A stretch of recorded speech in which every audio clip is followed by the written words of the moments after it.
Chennai பொல்யூஷன்லேருந்து break எடுக்கணும். Village ஸ்டைல்ல stay பண்ணணும். செட்டிநாடு மாடல்ல ஒரு ஃபார்ம் ஹவுஸ் கிடைச்சா எப்படி இருக்கும்? அதுவும் நியர் மகாபலிபுரத்துல. இந்த வீடியோ ஒரு பெரிய ஃபார்முக்கு நடுவுல வீடு. அது மட்டும் இல்லாம ஏகப்பட்ட ஆக்டிவிட்டீஸ்லாம் சொல்லவே வேணாம். செம்ம ஃபன் பண்ணி என்ஜாய் பண்ணலாம். ஏகப்பட்ட கேம்ஸ் இருக்கு. Indoor and outdoor games. இங்க வந்து வாட்டர் ஃபால்ஸ் இருக்கு, ஃபவுண்டைன் இருக்கு, பம்பு செட் இருக்கு, பெட் ஃப்ரெண்ட்லி ரிசார்ட், ஃபார்மிங் இருக்கு. ரொம்பவே பார்க்கவே செம்மையா இருக்கு. கார்ப்பரேட் ஈவென்ட்ஸ், லேடீஸ் ஸ்டே அவுட்டுக்கு பெர்ஃபெக்ட்டான பிளேஸஸ் சூப்பரா அரேஞ்ச்மென்ட் பண்ணிட்டாங்க. வாங்க வீட பார்க்கலாம். வீடு ஃபுல்லாவே வந்து ஆத்தங்குடி டைல்ஸா பண்ணியிருக்காங்க.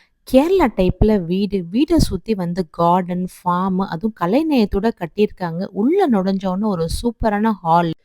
இந்த ஃபார்ம் ஹவுஸ்ல 3 பெட்ரூம் இருக்கு. வாங்க காமிக்கிறேன். ரூம் பாருங்க நல்லா ஸ்பேஷியஸா இருக்கு. கம்ஃபர்ட்டான பெட். ரூம்ல இருந்து எல்லா பக்கம் பார்த்தாலும் சூப்பரான கார்டன் வியூ தான் உங்களுக்கு தெரியும். நெக்ஸ்ட் நம்ம பார்க்க போது ரெஸ்ட் ரூம் தான். நீட் அண்ட் கிளீனா மெயின்டைன் பண்ணிட்டு கிச்சனு, டைனிங் ஹால், கார்டன் சொல்லிட்டே போலாம். இது வேற எங்கேயும் கிடையாது. நியர்பை மகாபலிபுரத்து சிருஷ்டி ஃபார்ம் ஹவுஸ்.